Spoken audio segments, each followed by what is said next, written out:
Bonjour à tous, c'est un content très partagé d'être en votre compagnie pour ce fabuleux matin. Nous sommes dans la famille nectarienne et c'est un gros plaisir de vous retrouver. Aujourd'hui, ce sera vraiment une émission spéciale et formidable. Nous avons le plaisir de recevoir ici plusieurs invités avec lesquels nous allons donc... Hey Fadel, who is it? Alors, comme je le disais donc, nous avons la chance et la grâce d'avoir ici plusieurs invités avec lesquels nous allons pouvoir débattre des deux thèmes très spéciaux du jour. Pour l'heure, comme toujours, on va dire bonjour la famille. Bonjour. Vous allez bien? Maman et chat, nous allons bien. D'accord. Bonjour les amis. Bonjour. Vous allez bien? Ils sont calmes. Non, en fait, ici, c'est... Excusez-moi, c'est quand même l'équipe Naïda, donc tout le monde est... Bonjour. Et puis, en fait, les classes... Attendez. Hey.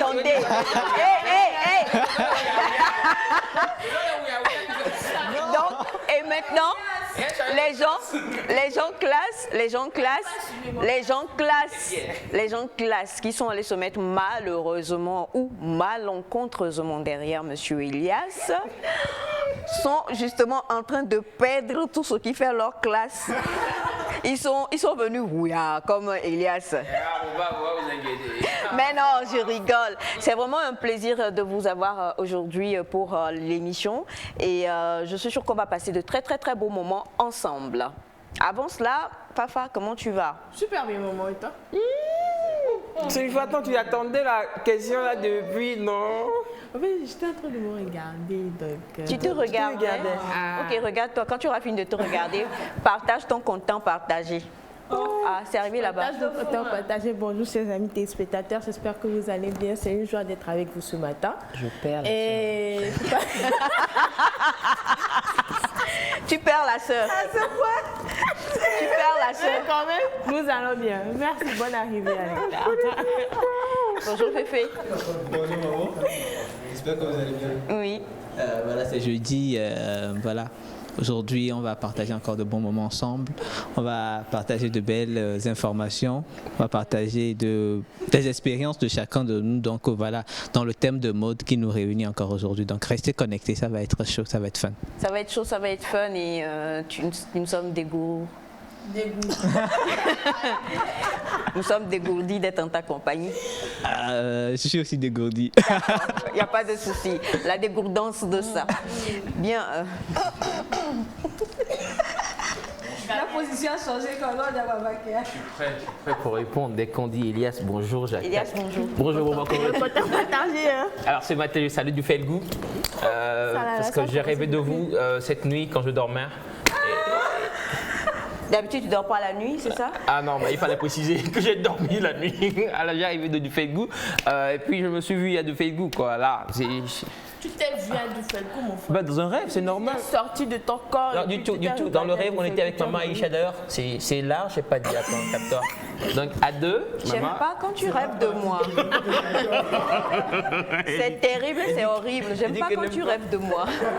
Bon, en tout cas, c'était quand même on a eu une belle fin. Oh Seigneur, bonjour Naïda. Naïda, bonjour. Comment tu vas? Oh. Je te sens traumatisée. Déjà. Même trop m'a choquée. On a besoin du psy SAF. Si vous le trouvez quelque part, appelez-le. Parce que là, ce que Elias nous fait vivre. Il est bouillant, le psy. En tout cas, bonjour à vous, chers amis téléspectatrices et chers amis téléspectateurs. On est content d'être là. Ce matin, le débat s'annonce assez corsé. Soyez toujours connectés avec nous, hein, parce que comment ça a commencé là? C'est Nectar. Nectar est là. Nectar est assis. On y va. Nectar est là, Nectar est assis et c'est très important de vous dire qu'aujourd'hui nous aurons deux thèmes. Tout à l'heure, après le clip du jour, nous allons retrouver Naïda qui va nous faire un magnifique exposé sur le thème de la digitalisation. C'est bien cela. Qu'est-ce que c'est que la digitalisation? On va en parler. Est-ce qu'on sait vraiment ce que c'est? Et est-ce qu'on peut s'en passer? Ou alors où est-ce que nous allons avec ça? Eh bien, vous savez, elle est vraiment dans son domaine. Donc, restez pour pouvoir en apprendre beaucoup plus, tout comme on a appris sur TikTok la fois dernière. Et comme l'a annoncé également Félix en deuxième partie, nous allons parler mode, la mode sous toutes ses coutures. Jeudi dernier, il y avait déjà eu des flammes qui commençaient à jaillir un peu sur le plateau. Aujourd'hui, des personnes très très précises sont là également qui œuvrent dans la mode et nous attendons nos autres invités. On va pouvoir tout à l'heure en discuter encore. Donc pour l'heure, on vous dira tout simplement qu'il faut aimer. Il faut aimer et puis il faut encore aimer. C'est ça qui est important. Même Elias là, quand il vous traumatise, aimez-le encore. C'est ça qu'il fait. Mais quand il rêve de vous, détestez-le. Du coup, on va parler ou partir avec Kiko, qu'on aime bien, la voix d'Ange, aimez encore.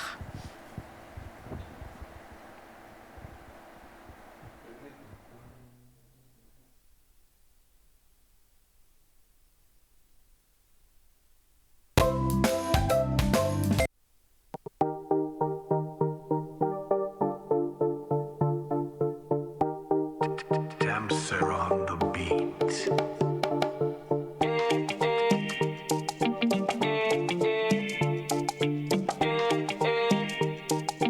Golden boy, c'est comme si t'étais une fleur qu'il a arrosée avec de l'alcool. Il a abusé de toi et aujourd'hui tu en as ras-le-bol.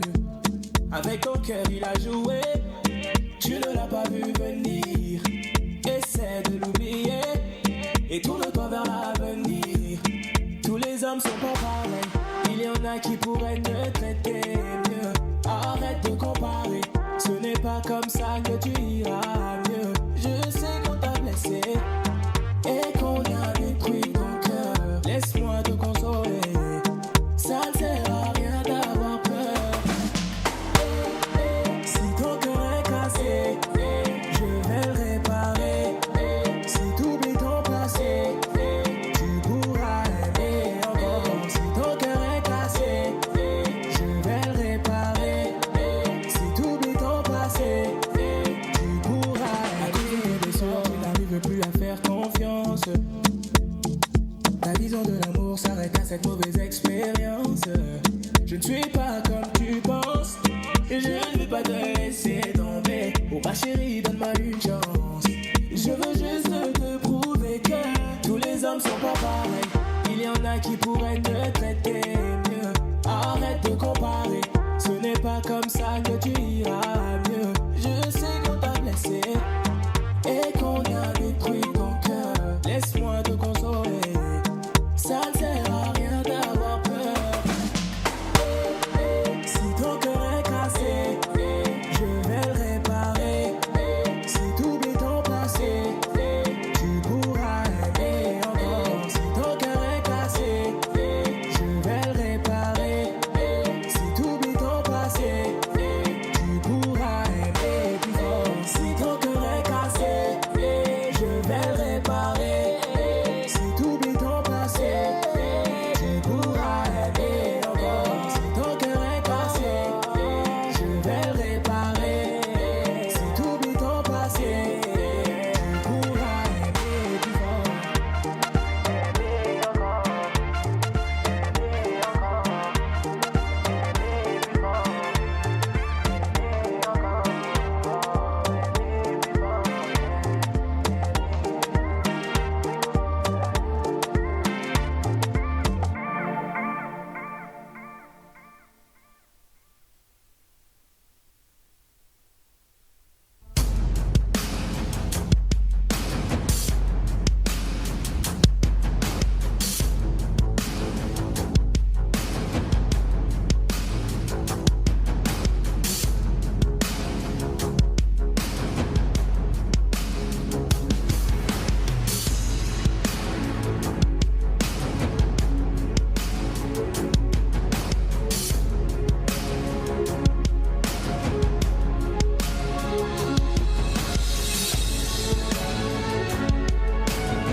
Donc Kiko avec Aimer encore, cette chanson qu'on aime et on n'arrête pas de l'écouter, de se la réécouter. Et cette chanson est encore beaucoup sortie le 14 février là, dans la zone là.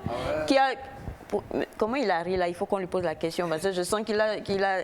Allô bébé, déjà dites bon, on va lui passer le micro. Bonjour. comment ça va? Vous vous appelez?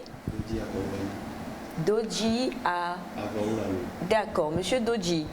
Dès que j'ai dit ça, vous avez souri. Est-ce que vous avez fait le 14 février, coucou bébé? Excuse-moi de réveiller, il est 2h du matin, mais écoute Kiko, et c'est pour toi. Ouais, non, on se connaît, non? J'aime juste la 6. Le 14, j'ai beaucoup dormi. C'est tranquille, quoi. Ah, c'est arrivé là-bas? Mais aucune émotion, aucun romantisme? Le 14, vous avez beaucoup dormi? Ouais. En fait, c'est tous les jours, c'est pas juste... Non, attends, ça veut dire que vous n'êtes pas à la recherche... Non, vous avez une... Rassurez-moi. Ouais, et vous avez dormi seul? Ouais. Et vous avez beaucoup dormi?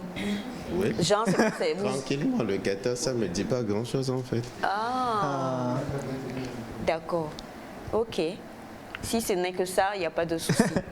J'ai eu peur. Mon cœur a commencé à faire bunka. C'est bunka, bunka, bunka. Pourquoi faire bunka, bunka? Et il a sa raison. On la perd. Depuis un moment, je comprends plus. Elle est en route vers la Russie, je crois. Toujours ça. Pardon. Mais moi, je crois que c'est une bonne destination, en tout cas. Bon. La Suisse, ça peut le faire, mais là... La Suisse? Ah bon? Non, moi, je vous comprends pas. Hein. Franchement aussi, je comprends pas les... Oui, je comprends pas. C'est un beau pays. En Ouais, plus, exactement. il y a les steppes. Et quand tu visites les steppes, c'est tellement vaste que tu t'y perds, quoi. C'est super beau. Déjà, les steppes, là. Ce que tu as dit là. Uh-huh. C'est un beau truc. C'est quoi les steppes, Elias? Moi, je sais pas pourquoi vous posez cette question. Il y a des gens qui sont là. Il a le micro, lui, par exemple. C'est quoi les steppes, monsieur? Bon, allez, on va laisser ton équipe te sauver. Mon équipe. Mon équipe. Est-ce que tu comptes sur ton équipe? Tu veux qu'on pose la question? Ah ouais. Et à Linda. Gauche. Linda qui est derrière. Non, on a gauche. Bonjour, comment ça va? Bonjour, ça va bien et vous? Ça va aussi. Bah, et comment il a dit, interviendrai-je? Interviendrons-nous? Interviendrons-je? S'en sortirons-je? Poserai-je? Ouais. Poserai-je? Non, mais poser la question? Non, posez. Pourrais-tu le poser? Alors, les steppes en Russie, de quoi parlons-nous pour sauver Elias un peu? Franchement, Moi, il n'était pas perdu, hein. je ne sais pas de quoi parle le test. On est en contraction de test, dissertation, épreuve de français.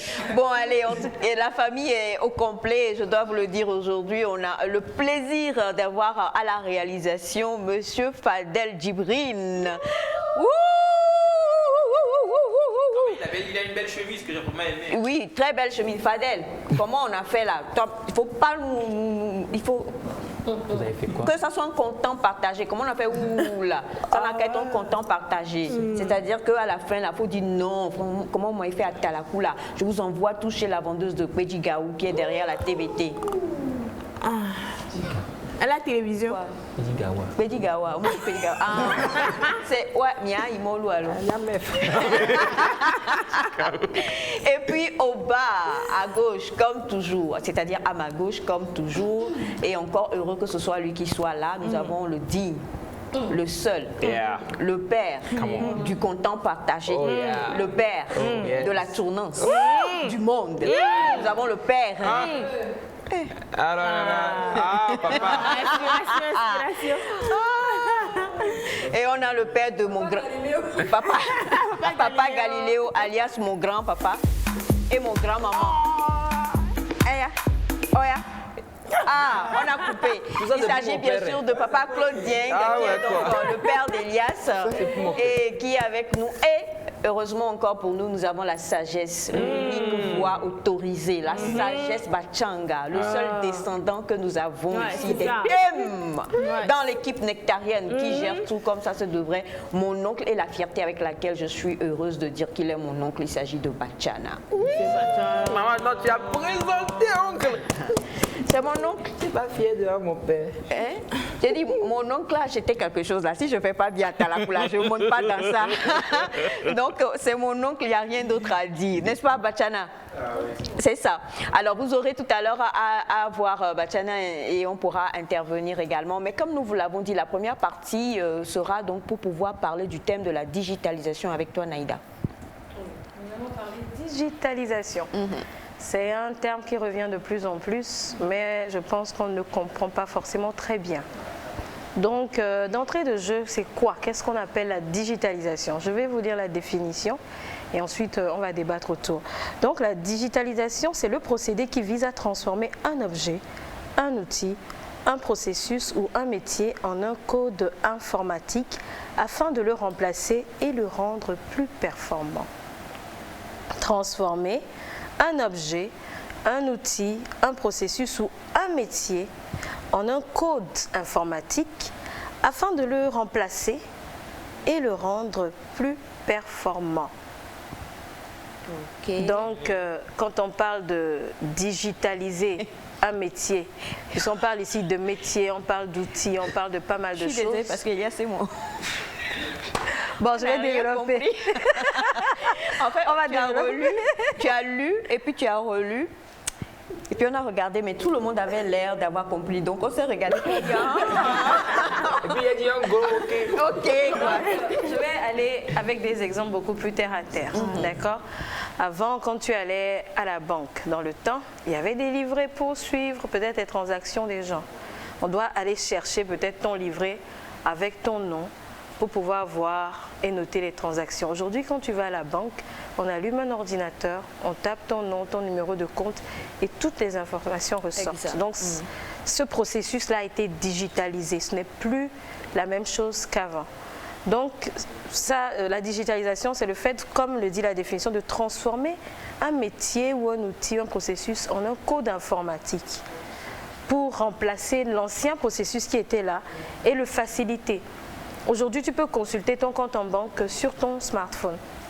Avant, il fallait aller à la banque, demander la position, obligatoirement. Et même quand tu vas demander la position, on va chercher ce qui, voilà, dans les archives. Alors qu'aujourd'hui, soit tu es à la maison, tu as l'application de la banque et tu regardes directement ton solde, tu regardes les transactions. D'ailleurs, on t'envoie le relevé par Gmail par exemple ou par toutes les messageries qu'on a possibles. Ce n'est plus le relevé où tu vas à la banque où on te l'envoie par la poste, on doit te le faxer. Bon, même le fax, quoique c'est une évolution. Donc, c'est de ça qu'on parle. Et les métiers sont de plus en plus digitalisés, on le sait tous aujourd'hui. On peut faire des transactions financières par nos téléphones. Et même les virements bancaires, on sait que c'est des processus sur ordinateur, on rentre les données, ça pour ne parler que de la banque. Quand on va à l'école aujourd'hui, il y a des cours en ligne, l'école a été digitalisée. Tu peux être à Lomé, suivre un cours dans une très grande université, avoir ton attestation. Avant, il fallait obligatoirement que tu y ailles. Aujourd'hui, tu peux être à l'autre bout du monde. Et comme le système a été digitalisé, c'est-à-dire transformé en code informatique, il suffit de taper comme ça et tu as tes cours, tu fais tes examens. Même la mode aujourd'hui est digitalisée. On voit pas mal de... Même les défilés aujourd'hui, on a des représentations 3D. Félix, on a parlé d'un mannequin qui n'est même pas réel. Oui, c'est créé et puis on lui fait porter des modèles. C'est une certaine digitalisation de la mode. Donc, pas mal de métiers, pour ne pas dire la plus grande partie des métiers, ont été digitalisés aujourd'hui. Donc, quand on parle de digitalisation, c'est ça. Maintenant, pourquoi, je ne vais pas dire pourquoi, mais c'est une évolution. Ça permet de gagner du temps. Ça fait gagner énormément de temps. Aujourd'hui, je veux envoyer un mail à Aïcha, je n'ai pas besoin de forcément passer par la poste pour lui faire passer une information qui n'est pas des plus importantes. D'accord, ça permet d'avoir un rendement supérieur. On a aujourd'hui ces applications de comptabilité, Sage, par exemple, quand on nous enseigne en compta, tu rentres les infos, il te fait des calculs et puis paf, tu l'as. Alors qu'avant, tu vas faire, ça ne tombe pas, alors que là, tu en même temps, tu vois les erreurs et c'est beaucoup plus rapide. D'accord, donc Maintenant, en entreprise aussi, il y a eu pas mal d'évolutions en termes de digitalisation. Le courrier en entreprise, il suffit que tu rentres dans la flotte avec les emails, tout le monde a l'information au même moment. Et on arrive à centraliser les infos et à améliorer aussi l'expérience des utilisateurs, ceux qui utilisent. Donc, ce qu'il faut savoir, c'est que l'un des supports de la digitalisation, c'est le smartphone. C'est avec lui qu'on a accès à pas mal d'outils. Maintenant, il existe à côté des outils pour la digitalisation. Et ce n'est pas ce qu'on pense, ce n'est pas forcément le téléphone. Il y a les outils, les suites collaboratives. Donc là, on parle de Gmail, G Suite, tout ce que Google nous... Voilà, Gmail, collaboratif parce que ça permet des interactions. Avec Gmail, maintenant, vous recevez le mail rapidement, on peut le transférer. Excuse-moi, je vais poser une question. Moi, que personne n'ose poser une question pour qu'on dise « Tchou !» Donc, C'est suite à... oui, non. Moi, je vais poser une question. Alors, la digitalisation, je ne sais pas pour vous, hein, vous réagissez comme vous voulez, mais je me dis, c'est dans ces peut-être 15 dernières années, surtout pour nous, là, que c'est vraiment ancré, qu'on se l'approprie un peu. Alors, avant là, quand tu dis, tu as boîte mail et puis on s'écrivait, aïe, laisse-moi poser ma question. Et tout le monde, on était yahoo.fr, yahoo.com, et on va dans les cyber, tu m'as écrit, pour ouvrir ça. Et il y avait plein de trucs. Non, et qui n'a pas fait ça? La personne n'a qu'à lever la main. Moi, j'ai fait une erreur cyber, je n'ai pas réussi, je suis partie. Ok, d'accord. Donc, nous tous, quand même, on avait avant Yahoo, il y a la boîte mail là, Yahoo, et puis il y avait et tout ça. Ça, c'est digitalisation ou pas? Parce que quand tu parles de Gmail, oui, aujourd'hui tout va vers Gmail. de G Suite, de Google. Ouais. Mais les boîtes mail, c'est aussi de la digitalisation. Ok. Mais on parle plus de G Suite parce que G Suite a beaucoup d'éléments. Quand on prend Google, on a Map là qui est là-bas, on a Agenda, Google Agenda. Même quand tu reçois un mail, il te dit, surtout quand il y a une notion de date dedans, on te demande si on met ça en rendez-vous dans ton agenda pour te rappeler. Donc, c'est pour ça que bon, on parle souvent de G Suite, quoi. D'accord. Tu vois, mais Yahoo et tout, c'est aussi la digitalisation. Voilà, au moins on deviendra moins bête. Parce que Google propose beaucoup de choses. Il y a Google Docs, il y a Drive, il y a Meet, qui fonctionne un peu comme Zoom. Voilà, donc ça fait que dans une entreprise aujourd'hui, vous pouvez faire une réunion sans que vous soyez sur place. Vous vous rappelez avant, quand il fallait assister à un séminaire, il fallait voyager. Aujourd'hui, tout le monde fait des webinaires tout le temps. Webinaire, ceci, inscris-toi. C'est-à-dire que vous êtes partout dans le monde. Bon, c'est vrai qu'on aimait voyager à l'époque, mais là, tu es à Lomé. On prenait les perdiers. Là, tu es à Lomé. Et tout se passe comme ça sur ton écran. Et c'est tout. Tu as eu la réunion, tu as eu l'information, tu as eu le...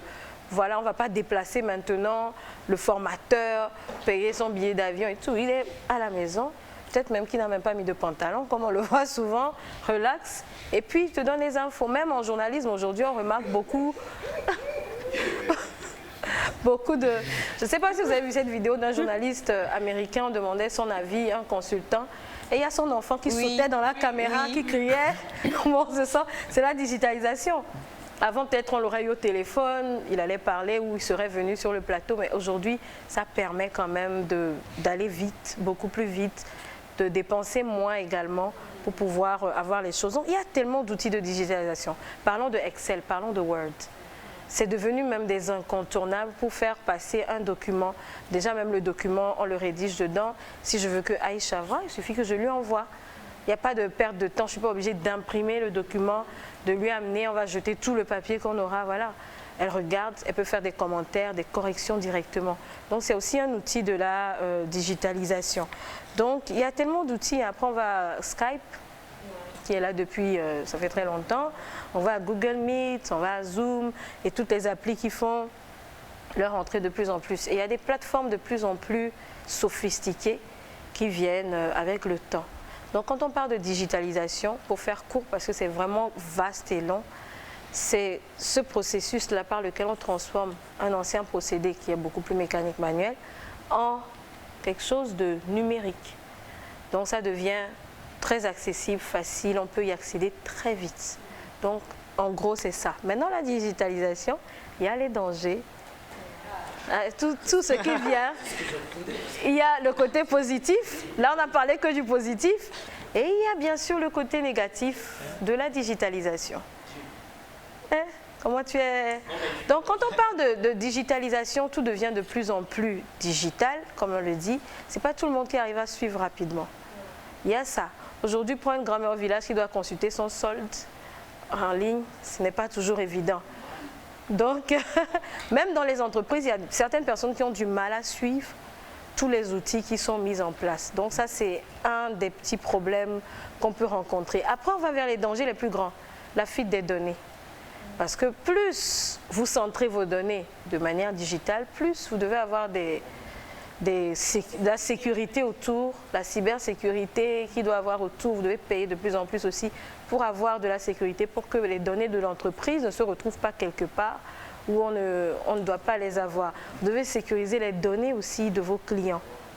Pas de fuite, mais là on sait qu'il y a beaucoup de fuites tout le temps, de boîtes mail, après les piratages, tout. Et ça a créé maintenant les arnaqueurs qu'on a, les hackers et tout, qui voilà, vont voler tes données, qui créent des portes dérobées pour que l'ex ait les messages de son ex directement dans son inbox. Un arnaqueur ou bien c'est un hacker?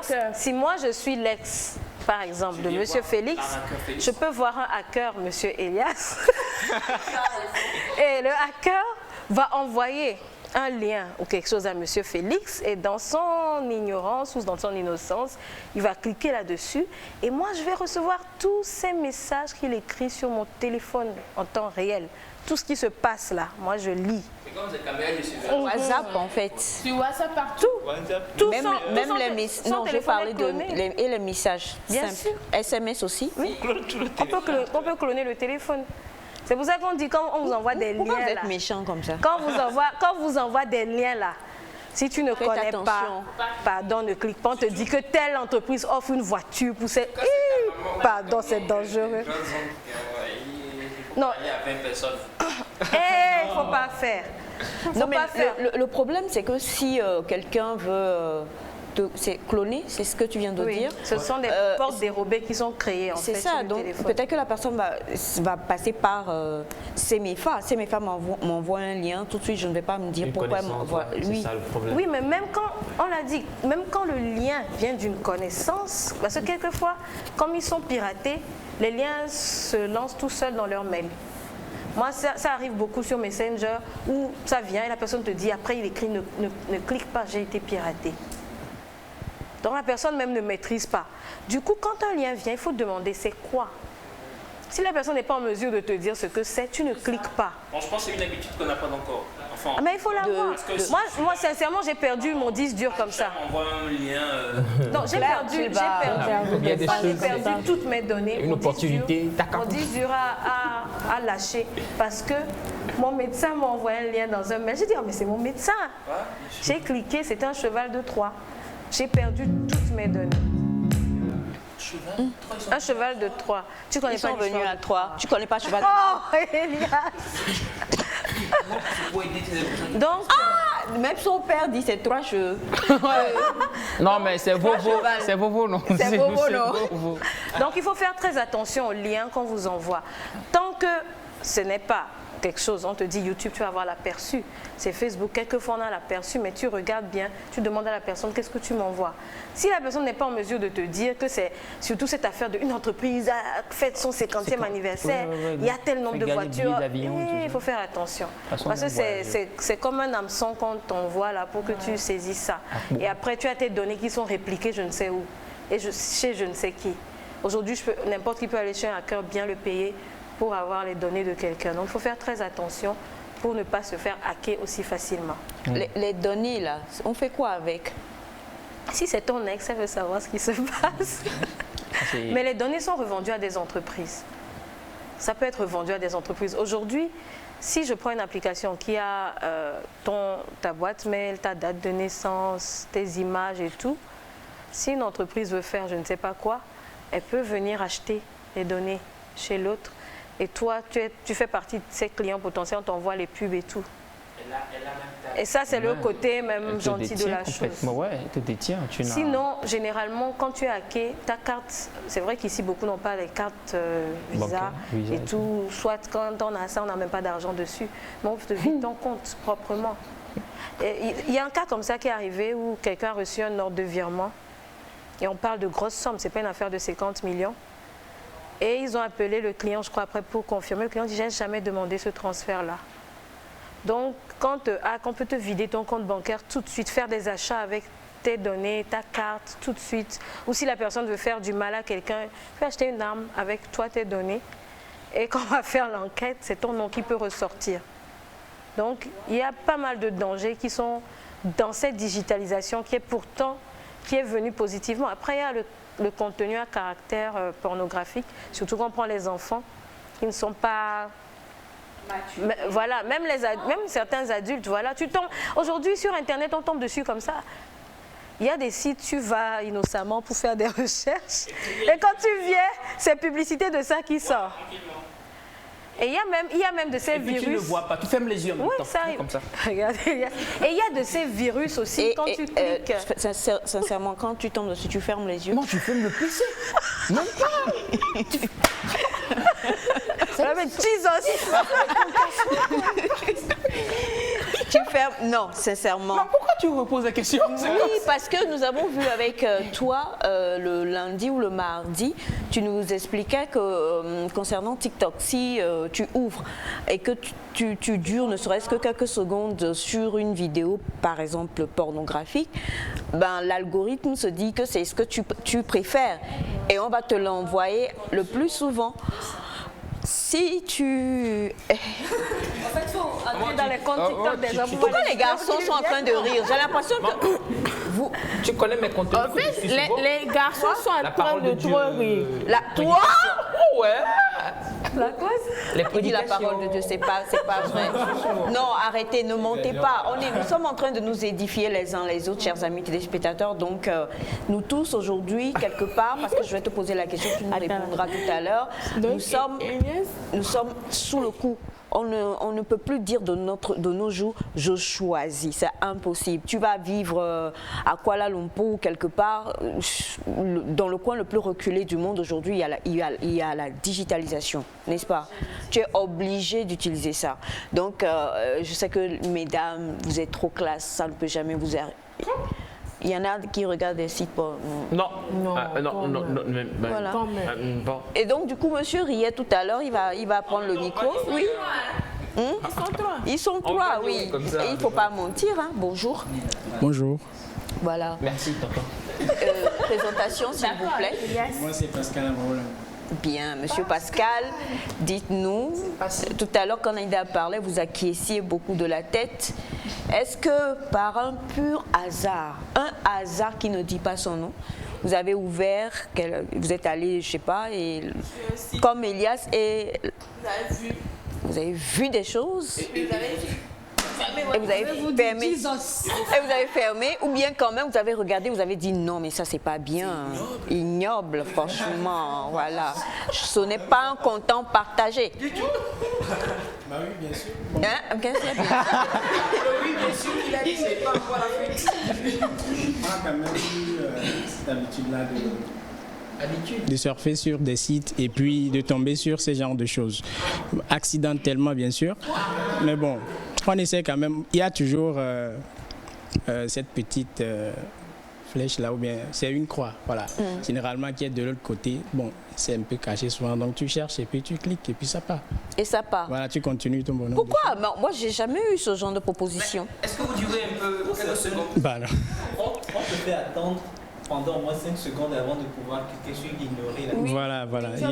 Il en sait quelque chose. Ouais. En fait, c'est un problème de gagner de l'argent. Oui. Plus le site affiche de pub, plus il reçoit l'argent. Parce qu'il a pris l'argent pour afficher la pub. Voilà. Donc si tu veux voir les données qu'il y a sur le site, on t'oblige à regarder la pub. Si tu veux faire passer ta pub sur un site, c'est que tu payes le site en fait, pour que ça puisse se faire voir quand la personne va rentrer sur ton site. Ouais. Donc ce n'est pas que c'est un virus, mais des fois c'est payé en fait au site. C'est-à-dire quelqu'un paye Google pour faire passer Mais souvent, ce sont de bonnes pubs innocentes. Oui. Comme dans nos applications, quand tu cliques sur quelque chose, il y a une pub qui vient. Mais il y a des sites aussi où la pub là, qui vient, soit c'est un virus qui vient, tu cliques dessus. J'ai déjà vu ce virus une fois, tu allumes ton PC et tu as des images qui font voilà, le tout. Tu vois ça, quoi. C'est aussi une forme de virus. Donc, quand on parle de danger, c'est qu'il y a des gens sur Internet, tout le monde n'est pas bien intentionné. Hein. Tout le monde ne vient pas avec le cœur d'ange, je veux balancer de belles informations. Non, il y en a qui sont là, c'est pour semer la zizanie, c'est pour faire tous les troubles qu'ils ont envie de faire. Et il y en a, c'est leur gagne-pain. Du coup, ils vont trouver les moyens qu'il faut pour afficher. Et toi, ton enfant qui voilà, n'est pas préparé peut tomber sur des scènes ultra violentes. Donc ça, c'est l'un des dangers qu'on remarque dans la digitalisation, surtout au niveau des enfants. Comment gérer? Oui, monsieur Elias. Est-ce que la digitalisation ne nous rend pas un peu paresseux?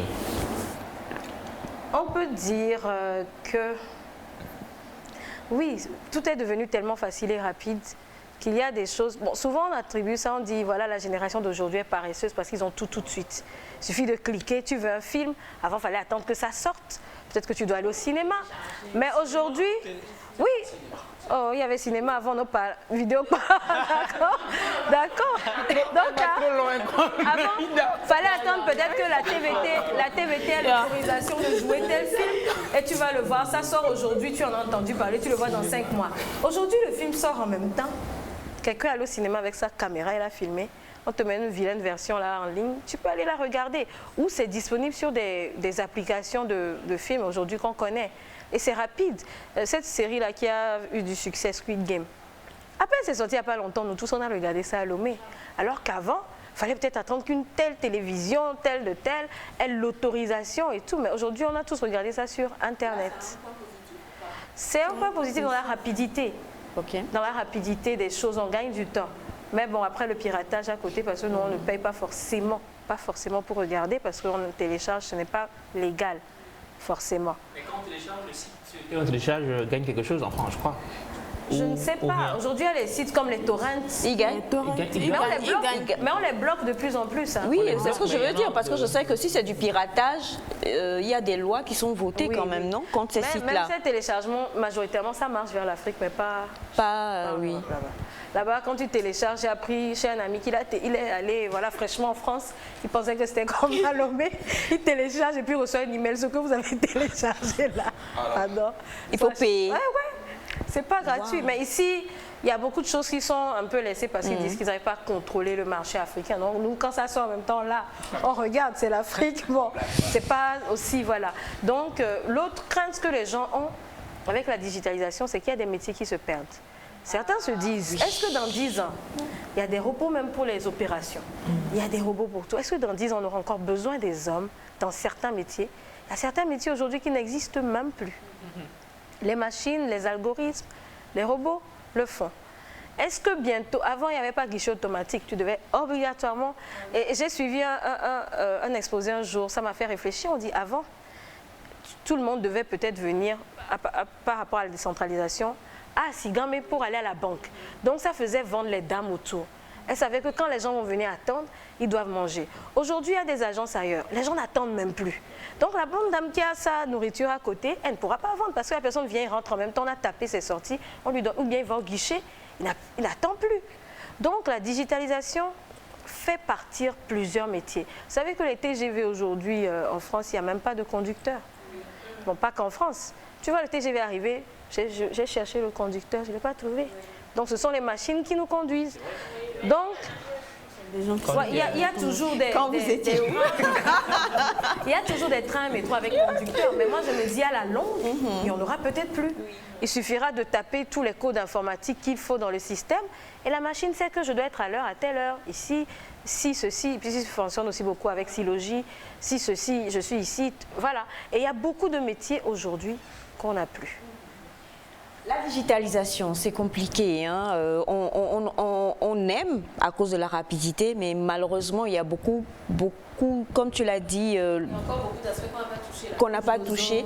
Et on va revenir encore dessus et tu répondras aussi aux autres questions qui sont venues concernant ce thème vaste, comme tu l'as dit, et très, très important aussi parce que, qu'on le veuille ou pas, nous sommes à l'ère de la digitalisation. Ça, c'est une phrase que nous, les profanes, on a Non, mais aujourd'hui, on est à l'ère de la digitalisation, donc, voilà. Mais qu'est-ce qu'il y a vraiment en dessous?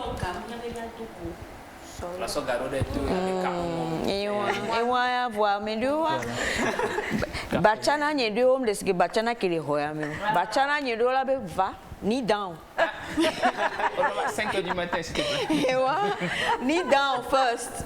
Avant que je te donne ce que tu as demandé. Mais une chose est sûre, on plébiscite quand même cette découverte-là et le monde malheureusement ne pourra pas faire autrement, on ne pourra pas retourner des années en arrière, mais comment est-ce qu'on peut pouvoir faire comme Elias quand on voit les vidéos qui ne sont pas bien, on ferme l'ordinateur, on dit... Même si je n'y crois pas. Même si moi non plus je n'y crois pas vraiment. Jetez le PC, faites-le parce que les amis, fuyez le péché. Ton PC vient ici tous les jours, tu l'as pas jeté. Tu jettes ton PC, tu es sûr de son PC. Je vois que ton PC est là. Merci beaucoup. Et en plus, non, son PC est assez cabossé. Hein, donc il faut comprendre que c'est à cause de nombre de vidéos. S'il faut jeter, c'est à cause, il dit s'il faut jeter, donc ça veut dire qu'il regarde quand même. Des fois. C'est ton assistant. Hein. Ah ouais, c'est lui qui a dit. Ce que tu as dit là. Aujourd'hui, je ne suis pas à mon poste. Tu as dit mon PC n'est pas Cabo. Cabo quoi? Bobo. Cabo. Merci beaucoup Naïda. Et bien le thème de ce matin avec Naïda dans Nectactus, c'était donc le thème de la digitalisation. Où est-ce qu'on va avec la digitalisation? Qu'est-ce que c'est que la digitalisation? On a eu le premier tome, on aura le second tome très bientôt et vous pourrez donc avoir des réponses à vos questions. Comme nous vous l'avons dit aujourd'hui, nous allons parler mode avec des acteurs de la mode qui sont là. Vos questions de la fois dernière, ces acteurs-là vont y répondre. Et pour pouvoir les accueillir sur ce plateau, je vais donc aller avec Zélie Adjo Choueke. Et juste après, nous allons pour la phase 2 de cette émission.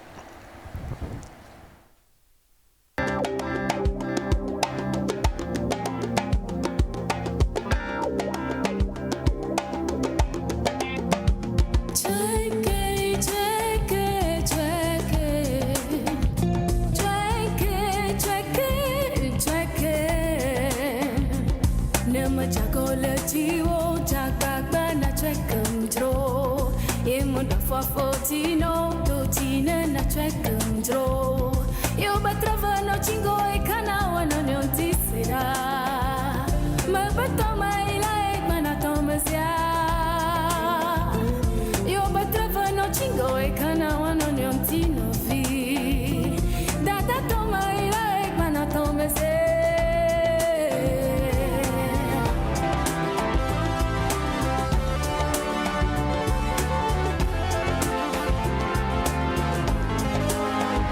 Tweke,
Voilà, comme nous vous l'avons annoncé, nous sommes de retour avec l'équipe presque pas au complet, mais bien fournie de la fois dernière, avec à sa tête Madame Nini Nikwe, créatrice de mode et également fondatrice de ESA Mode, et que nous tous nous appelons communément ESA Mode Ayanik. On ne peut pas laisser ce nom-là, nous on refuse même, c'est une fierté togolaise, nous on va dire encore, on refuse de lâcher ce mot.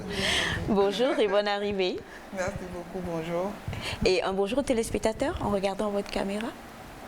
Bonjour à tous. Voilà. Ah là là, vraiment. Aujourd'hui, là, Mila Djolo Djolo. Eh bien, Mila Djolo Djolo. La fois dernière, c'était avec Nadia. J'étais jalouse comme ça. Non, t'en peux pas. Aujourd'hui, on va partir ensemble. Voilà, le tour est joué. Et en face de Madame Nadia, honneur aux femmes qui ne la connaissent pas. Nadia Akwete, New Afrique Design, actrice de la mode togolaise depuis bien plus de 20 ans. Maintenant, et surtout, grande détentrice de ADM 8 pièces. Je vais faire ta promo jusqu'on va ouvrir restaurant. Bonjour Nadia. Bonjour tout le monde, bonjour Aïcha. Comment ça va? Ça va. Depuis la fois dernière? Ça va. Vous êtes préparée à recevoir les boulets? On est là. Et puis, mon Dieu, c'est un gros plaisir pour ce visage masculin de la mode togolaise que nous recevons aujourd'hui. Toujours swag, comme toujours, et bon, un nom aussi qui ne nous est pas inconnu, qu'on aime, qu'on apprécie, je dirais même qu'on admire et qu'on adore. Desmo Design, bonjour. Bonjour. Comment ça va? Ça va bien, merci. Bonne arrivée. Merci.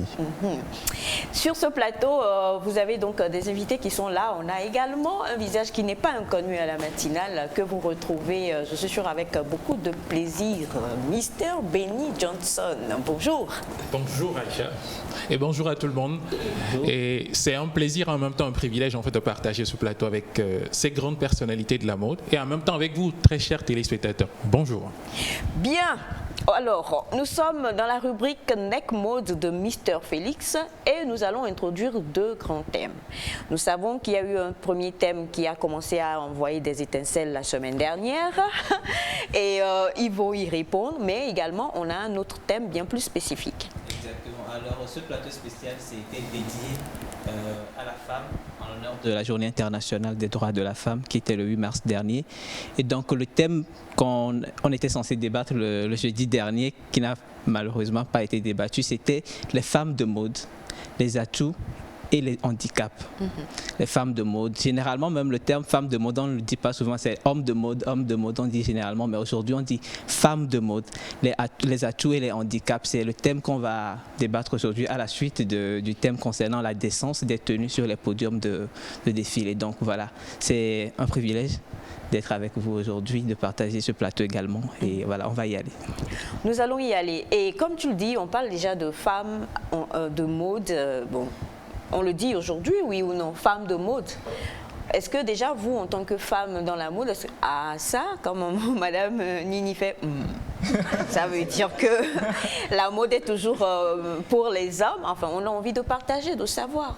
Bon, quand on dit que la mode est pour les hommes, bon, non, pas du tout. Quand on parle mode, on parle d'abord de femmes. C'est là, bon, c'est avec toi que... Explique-nous un peu. Non, alors, non, généralement on dit les hommes de mode. Ça, c'est l'expression la plus courante.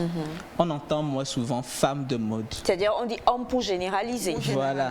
Ouais. Mais aujourd'hui, on va spécifier et on va se concentrer uniquement sur les femmes de mode. Voilà. D'accord, ok. Là, c'est recentré.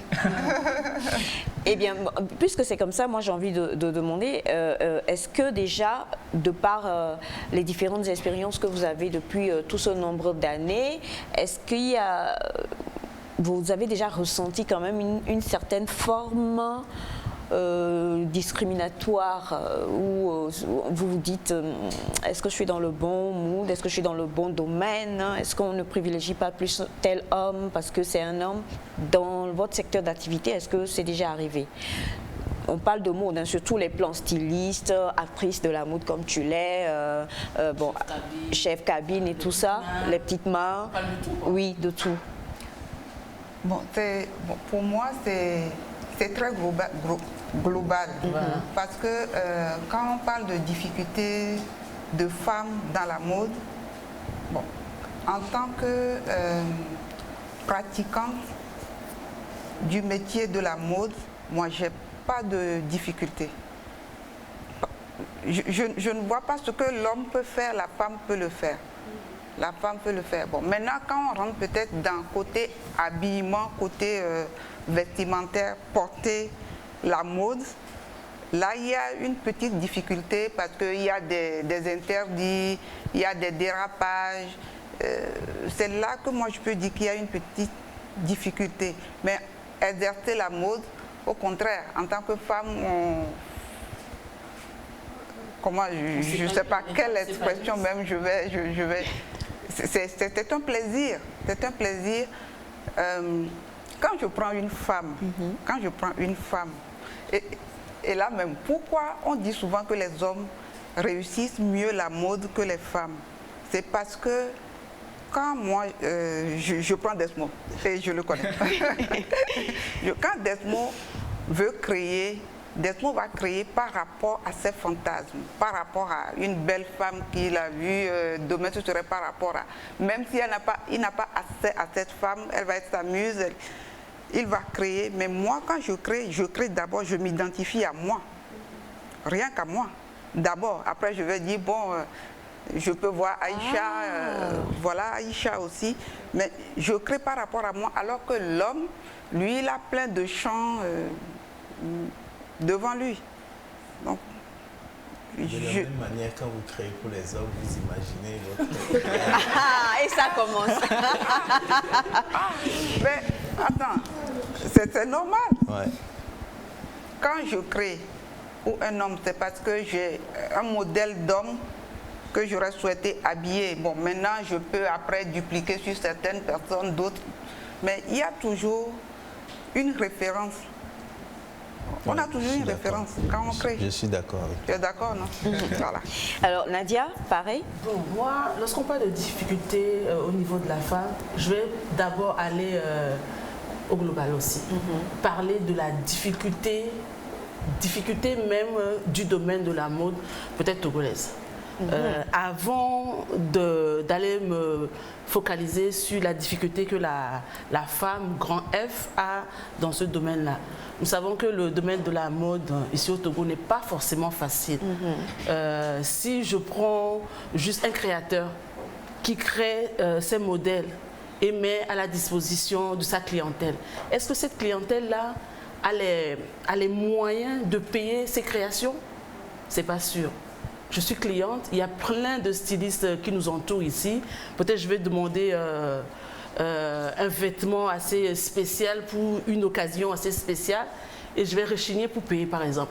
Je pense que c'est la grande difficulté que les stylistes peuvent rencontrer dans ce domaine-là.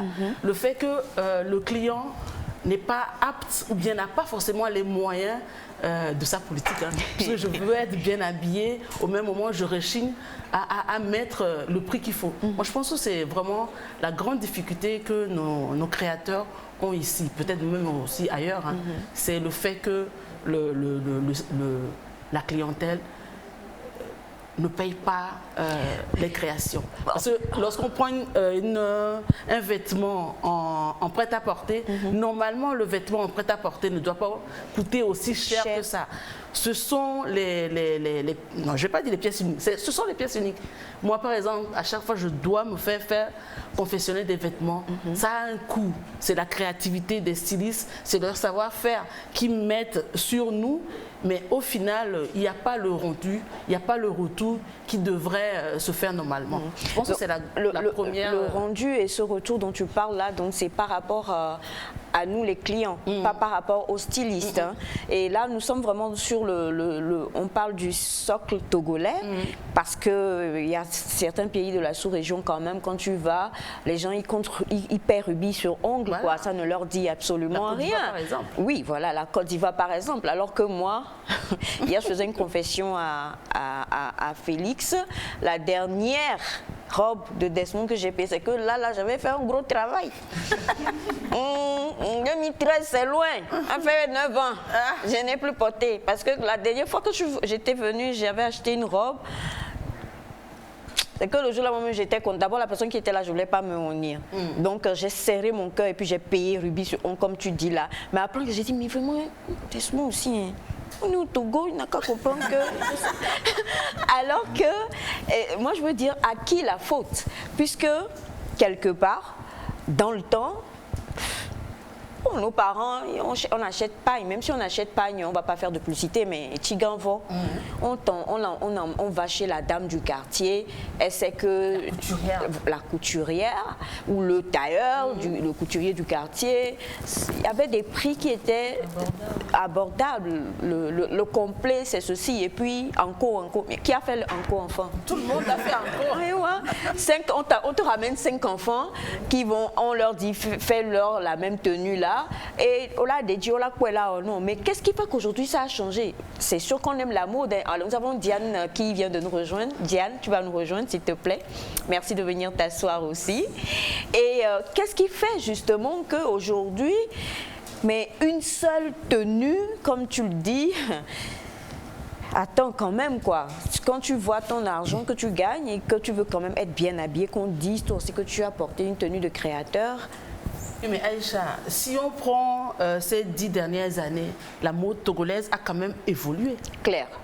Et si on voit sur ce plateau, on a des stylistes de renom, de jeunes stylistes, mais qui font la fierté de notre pays à l'extérieur. Si ça évolue, côté clientèle, pourquoi ça ne va pas évoluer?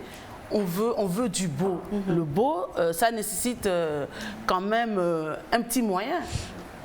Alors, avant de poursuivre, je voudrais lire ce message, s'il vous plaît.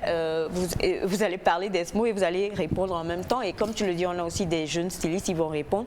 Bonjour à vous, la famille. Aïe, aïe, aïe. Je n'ai pas mangé depuis hier. Je vous attendais de pied ferme tous ce matin. Ma question serait de dire pourquoi est-ce que vous n'avez pas un syndicat pour déterminer les prix que vous pouvez faire comme avant le faisaient les couturiers, couturières que vous dites et que je suis toujours et que nous faisions. Est-ce que vous avez compris le message? Ouais. Bon. Déjà, bonjour, merci de nous suivre, mais on va laisser M. Desmond donner sa participation et puis ensuite après on va voir si ce que vous dites est faisable ou pas. Alors je pense que le débat que nous sommes en train d'avoir là va être un grand débat parce qu'il se dit beaucoup de choses déjà. Par rapport aux tenues, ce que vous avez acheté chez moi il y a combien d'années déjà, il faut reconnaître qu'on appelle quelque chose le prêt-à-porter du couturier. C'est différent du prêt-à-porter industriel. Quand vous allez dans le prêt-à-porter industriel, vous pouvez acheter à 500 francs, à 1000 francs, comme vous voulez. Mais quand c'est le prêt-à-porter du couturier, le prix n'est pas pareil. C'est toujours élevé. Donc on doit mettre ça dans la tête des auditeurs, des téléspectateurs et tout le monde, tous ceux qui nous écoutent, que le prêt-à-porter du couturier a un prix différent. Ça c'est d'abord ce côté-là que je voulais souligner. Donc on ne peut pas aussi avoir un prix, on peut pas avoir aussi un prix commun parce que Nadia ne crée pas comme moi, Yannick ne crée pas comme l'autre. Pour qu'on puisse avoir un prix de syndicat, je réponds directement à la question à notre téléspectateur. Oui, on ne peut pas, ça ne peut pas se faire. Donc voilà. Alors, Madame Nikoui, vous voulez... C'est pas possible d'avoir un prix de syndicat. Déjà, on met... C'est quelle fourchette, comment on peut définir? Parce qu'il y a plusieurs catégories. Même aujourd'hui, on a imposé un prix aux taximans, mais ils ont changé eux-mêmes. Et là encore, parce que l'essence coûte pareil. Mais voilà. L'essence coûte pareil, mais quand vous venez chez moi, j'ai quand même un nom, j'ai une expérience, j'ai une façon de travailler qui est différente de quand vous allez chez l'autre. Si, par exemple, en fait, ce problème, ça remonte très loin. Quand on disait... Tu es bête, tu es stupide, tu n'arrives à rien faire à l'école. L'année prochaine, tu vas aller apprendre. Tu vas aller apprendre le métier. C'est ça. Tu vas aller apprendre tes ladors. La coiffure, c'est Nadia. On a catalogué, c'est des stupides. Alors, quand on va chez le stupide ou bien la stupide ne va pas me demander de payer 25 000. La stupide va me demander de payer 5 000 ou je ne sais pas. Oui. Mais aujourd'hui, moi, si on me dit aujourd'hui, on m'avait dit il y a 30 ans, quand j'ai commencé par rêver, pas dire je vais changer la mode togolaise, je vais apporter un plus. C'est pour ça que je suis rentrée. Sinon, je serais restée en Europe, j'aurais pu faire ma carrière tranquillement. Quand je suis rentrée, si on m'avait dit que je parlerais aujourd'hui d'une école supérieure de mode, il ne faut pas rêver. Wow. C'est ce que j'allais dire. Mais graduellement, on a arrivé à faire changer les choses. Quand j'ai commencé mon école, il n'y avait pas de bacheliers qui venaient à l'école. Ouais. Mais aujourd'hui, toutes celles qui viennent à l'école, à 95%, elles ont le bac avant de venir. C'est parce qu'elles ont choisi de faire un métier. Alors, quand je choisis de faire un métier et je le fais bien, c'est différent de quand je suis, comment dire, laissé pour compte de la société, que je vais faire quelque chose. Le métier que je fais, quelqu'un qui est à la banque, peut-être que moi j'ai payé ma formation plus cher que cette personne-là. Oui. Alors comment on peut rêver ou on peut dire que moi j'ai pas le droit de gagner aussi bien ma vie que l'autre? Et pour enchérir cela, je dirais même que nous réfléchissons mieux, 10 000 fois mieux que ceux qui sont assis derrière un bureau. C'est facile de créer. Hein? Oui, oui, je confirme. Mais vous imaginez quelqu'un qui vient avec un tissu rectangle, avec sa forme, et vous arrivez à en faire une œuvre d'art. C'est pourquoi on nous appelle les créateurs. Dieu est créateur et nous, on nous surnomme aussi créateurs. Ça veut dire quoi? Ça veut dire que Dieu a créé ce corps-là et il nous a dit habiller ce corps. Yeah! Non, ça s'applaudit, ça. Alors, nous avons ce message qui dit « Bonjour à tous, ravi de vous retrouver tous pour le thème, mais je crois que vous tournez autour du pot et vous n'osez pas engranger les choses vraies. La fois dernière, nous avions posé la question et je voudrais que vous reveniez dessus. Avez-vous trouvé la bonne réponse? Qui du créateur, du mannequin ou de l'acteur de la mode est en train d'emmener la dépravation dans l'habillement de nos jeunes? » Je pense qu'on a dépassé ce thème-là. Et il dit, je termine le message. Je ne sais pas comment je vais lire la fin du message. Bon, c'est... Censuré? Je vais te poser la question. Naïda, j'ai Naïda et Nadia. Et ton cœur est occupé. Ah, c'est quoi encore cette histoire-là? Réponds vite. Oui, tu as épousé mon oncle, non? Voilà. C'est juste pour dire que la déclaration d'amour de Nadia, je l'ai prise et j'envoie ça à mon oncle. Sachez que il ne faut pas trop montrer les trucs de Nadia à l'écran comme ça. Elle est occupée, son cœur est occupé. Donc la question... C'est la fin de la question? Oui, c'était la fin de la question en fait. Sinon la chute. Il se proposait pour faire partie du cœur de Nadia, mais Nadia est occupée en fait. Son cœur est occupé totalement. Merci d'avoir répondu à ma... Il y a de rien, belle-sœur. Je pense qu'on a dépassé le thème la semaine dernière. On va rentrer dans le vif du sujet. On a fait que brosser une petite partie de cette difficulté. Oui. Avant d'aller au particulier, on voulait partir du général. Oui. On ne traîne pas. On va aller... Qui le patiente? Alors, oui, hein, déjà, Diane, bonjour, bonne arrivée. Merci. Ça va? Bien. Depuis la fois dernière? Oui, ben, sauf que je suis un peu... Bon, tu vois quoi? Elle est un peu enrouillée. Oui. Déjà que toi-même, ta voix de nature... elle est rocailleuse. Elle est rocailleuse. Bon, c'est toi qui le dis, c'est pas moi. J'aurais pu être graveleuse. Je rigole. Mais aujourd'hui, encore plus. Eh bien, les difficultés, les autres difficultés. Nous avons de jeunes stylistes également qui sont là. On va leur poser la question avant de revenir à vous, si vous permettez. On parle des difficultés dans la création, des difficultés, ne serait-ce qu'aujourd'hui, Mademoiselle, je vais dire, qui a habillé Mademoiselle, j'ai fait mes recherches. Mademoiselle qui aujourd'hui fête son anniversaire, on lui chantera joyeux anniversaire tout à l'heure, mais qui va se lever et venir devant, s'il vous plaît. Oui, venez. Voilà. On a la créatrice et son, comment on dit ça? Et son modèle. Voici donc le modèle. On va montrer le modèle. Elle est où la créatrice? Merci de nous rejoindre, créatrice.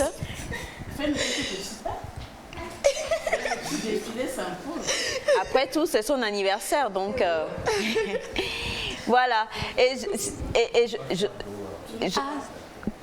Pour une tenue pareille, là je suis là parce que depuis qu'on a démarré, il y a beaucoup qui envoient des messages et tout ça. Pour une tenue pareille, moi, je me lève, je dis je veux cette tenue-là. Et elle me donne le numéro de la créatrice et j'arrive. Je ne vais pas demander de prix, on ne va pas donner un prix à l'écran, mais si je devais avoir une palette comme ça, oui, une palette, une fourchette si on veut, et que je réagis mal. Est-ce que vous vous retrouvez souvent dans ce genre de situation? Comme on le dit, est-ce qu'aujourd'hui il y a encore ce genre, cet effet discriminatoire un peu de, oui, bon, après tout, nous tonton pour quoi? Nemni woa, nemni kojoa. Et là, souvent, hein, je ne sais pas si vous vous retrouvez dans ça parce que malheureusement, j'ai eu à le faire moi-même. Tu en as mais de toi là. Nous tous sommes. Ah! Le résultat n'est pas pareil. Le résultat. Bon, on va répondre. Est-ce que vous vous retrouvez dans ce genre de situation? Pour la plupart du temps, ça arrive que, bon, j'ai déjà eu ça plusieurs fois. Elle est venue, elle me dit, oh, tu en es là, ouais. Donc c'est pour me dire que ce prix que je donne, elle est exagéré en fait. Par exemple pour cette tenue, j'ai réfléchi. C'est une créativité, ça m'a pris du temps. Donc tu peux pas débarquer et me dire de te faire un truc que j'ai pris des nuits, des jours pour le faire et tu me dis non, tu peux pas me faire à ce prix. Si tu veux pas, bah tu dégages quoi. Mais est-ce que vous ne pensez pas quand même au quelqu'un hier non, on était dans un excusez-moi d'avoir dit ce terme, mais il y a des gens fait en public. Ah, excusez-moi. Il y a des gens par exemple quand ils viennent chez toi, d'abord comme madame l'a dit, ils respectent pas le fait que tu es un être humain, que tu réfléchis aussi. Ils te rabaissent directement, ils te disent mais c'est du n'importe quoi. Déjà, ça froisse beaucoup. J'ai déjà eu à pleurer des fois, même si elle peut témoigner de ça. Mais est-ce que, parce que là, vous êtes jeune, et je dois dire d'ailleurs que c'est un peu produit hein, de Esa Mode. Merci d'applaudir pour les qualités d'Esa Mode. Elle surtout, et moi, je suis très jalouse, il ne faut pas m'oublier. Avec mes yeux, moi aussi je suis un produit des amours quand même. Et la question serait, il nous est plus facile quelque part, même si on serre les dents, il nous est facile de dire, c'est Madame Ayanik, c'est la marque, on l'achète, c'est Desmo, on l'achète. Même si on se dit que ce sont peut-être des purs produits qui sortent des amours, quelque chose comme ça, à cause de leur jeunesse, je ne sais pas. Mais si elle a la qualité. Même si elle a la qualité, tu n'es pas Desmo. C'est comme ça. Non, je suis désolée, je veux me mettre dans la tête des consommateurs. C'est comme ça que nous réfléchissons. Oui, monsieur Gauche. Je n'ai pas le micro. Voilà. Je pense que le problème, il est là. Mais il y a quand même des solutions. On peut quand même amener nos clients à comprendre parce que la mode au Togo, c'est pas encore trop ça. Les gens ne comprennent pas encore que le couturier, ou bien le styliste, ou bien la dame qui me cousait avant et le styliste chez lequel je suis venu maintenant, c'est pas le même niveau. Pourquoi? Lui, il a seulement vu le vêtement, ça lui plaît, il est venu. Donc, pour lui, le prix et tout ça, c'est à toi de l'expliquer. C'est à toi de lui expliquer que tu vois ce vêtement, toi-même tu vois les fleurs, tu vois ça, ça m'a coûté ceci, ça m'a coûté ceci. Mais si tu veux tout de suite qu'il ou bien elle comprenne comment tu as fait pour réaliser ça avec le prix, il y a tiraillement en fait. Donc, posément, moi j'ai déjà expérimenté ça plusieurs fois et j'arrive quand même à expliquer aux clients. Il y a des gens qui comprennent, il y en a qui partent. Donc, celui qui est prêt à comprendre ton travail, il paye selon le prix. Celui qui n'est pas prêt, bon, tu as fait ton possible, quoi. C'est ça. Je pense que c'est une bonne approche. Hein. C'est une... Oui. Oui, bonjour. Alors, mesdames, je vous en prie. Alors, bonjour. Présentation déjà. Je suis Raïla Tiratei. Je suis styliste. D'accord. Comme elles viennent de le dire, il y a des cas qui se présentent comme ça. C'est forcé, tout le monde a besoin, tout le monde veut des beaux trucs, des jolies choses. Il y a quelqu'un qui va venir qui n'a pas les moyens. Mais c'est parce que la personne a entendu parler de toi ou la personne a vu tes travaux que la personne est venue. Quand tu donnes ton prix, peut-être que la personne n'a pas ce prix-là, mais vous pouvez discuter. Tu peux lui expliquer que c'est parce que je dois faire ci, je dois faire ça. Mais parfois, la personne ne peut vraiment pas payer. Mais moi, ce que je fais, c'est que si je peux trouver un palliatif, si une autre façon de faire, dans la somme que tu vas me payer, si je peux au moins trouver ce que je vais utiliser pour te faire la tenue, je peux l'accepter. Parce que avec toi comme modèle, peut-être quand tu vas porter la tenue, je vais avoir quelqu'un qui va payer 10 fois ce que toi tu vas me payer. Donc c'est ce que moi j'utilise en fait. Parce que la personne, c'est parce qu'elle a entendu parler de toi, elle a confiance en toi qu'elle vient. Peut-être aujourd'hui, elle peut payer ça et demain, elle va payer 10 fois. Ok. Donc, je crois qu'il faut, même si la personne donne un prix, la personne te minimise, toi, tu dois savoir que tu es artisan. Tu es artisan. Et un artisan doit savoir être humble pour tirer ce qu'elle veut, en fait. D'accord. Merci beaucoup. Nous, on est jeunes. On vient à peine de commencer, il faut se faire un nom. Arriver à un niveau, la personne ne peut plus te parler comme elle est en train de te parler maintenant. Alors, Madame Nico n'est pas d'accord? La nature est sélective. Soit on connaît sa valeur, on se fait respecter pour ce qu'on est, ou bien on ne se connaît pas, on ne se fait pas respecter. Point barre. Oui, moi, je pense que c'est une question d'éducation. Il faut d'abord éduquer la cliente ou le client ou le public même qui vient vers vous pour vous commander des tenues. Alors le conseil que je peux donner aux jeunes qui viendront derrière nous, c'est d'aller dans du prêt-à-porter. Parce que je pense, moi, personnellement, que le développement de la mode africaine de demain, c'est dans le prêt-à-porter. C'est quoi le prêt-à-porter? Le prêt-à-porter, c'est ce que vous fabriquez, c'est-à-dire ce que vous créez, vous fabriquez, vous mettez dans la boutique, les gens viennent, ils achètent.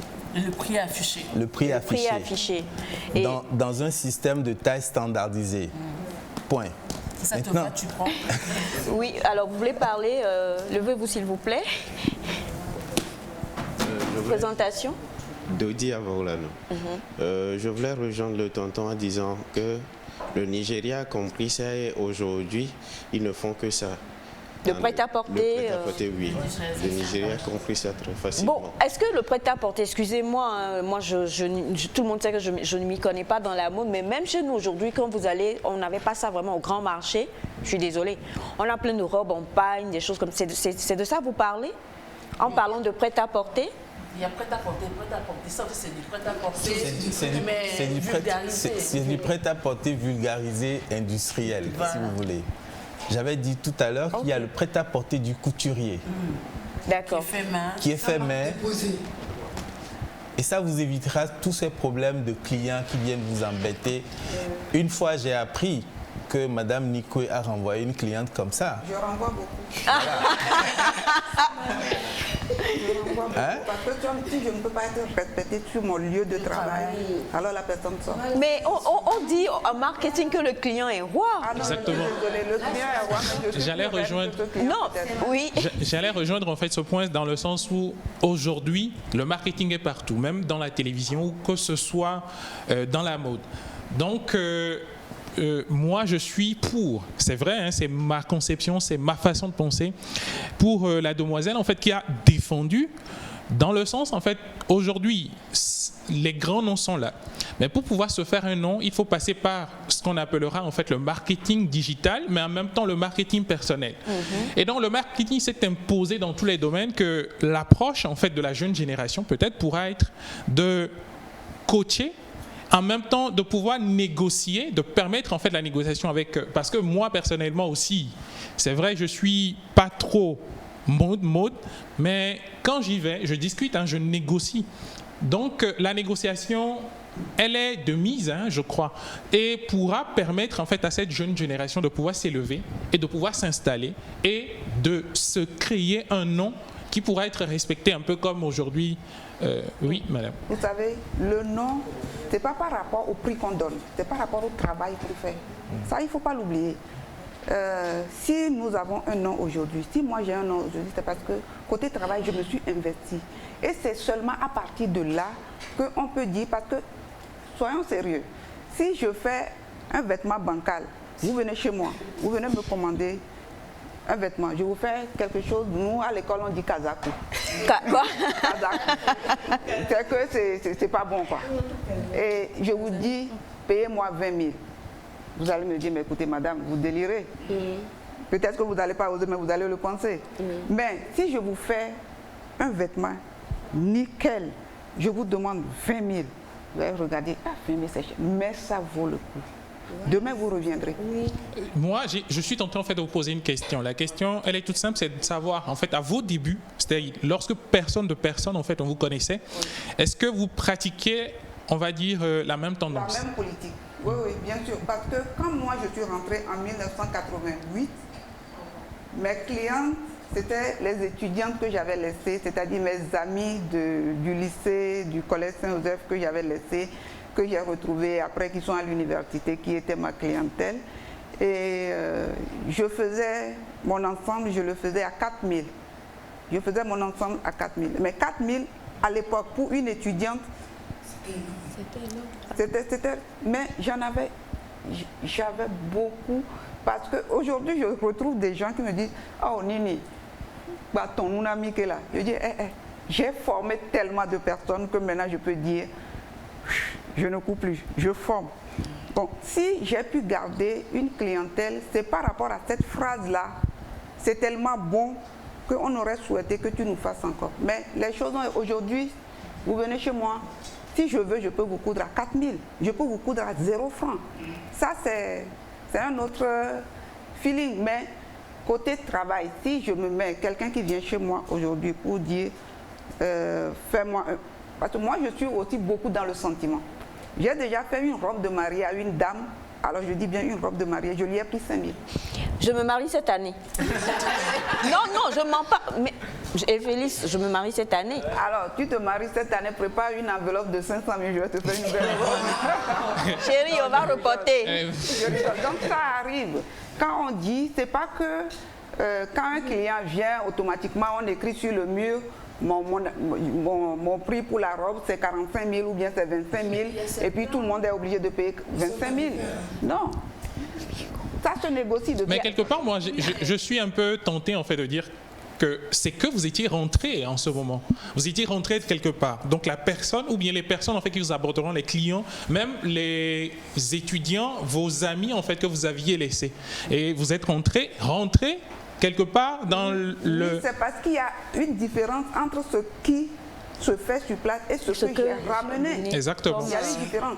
Mais ce que j'ai ramené il y a 30 ans, je pense qu'il y a beaucoup qui le font aujourd'hui parce qu'on a tellement démultiplié les formations que ça a changé. Quand vous voyez moi, avant, quand je parle de 90, 88, 95, quand je vois une de mes confessions, même de dos, je reconnais. Parce que la coupe, elle est différente. Ouais. Mais aujourd'hui, quand je vois un vêtement de Sherifa, quand je vois pour moi, je vois de Desmond, je vois pour moi, c'est la même chose. Hein. Bon, ouais. Donc, on ne peut plus reconnaître. Tout. C'est-à-dire qu'il y a beaucoup... Ça s'est élevé, le niveau s'est élevé. Oui.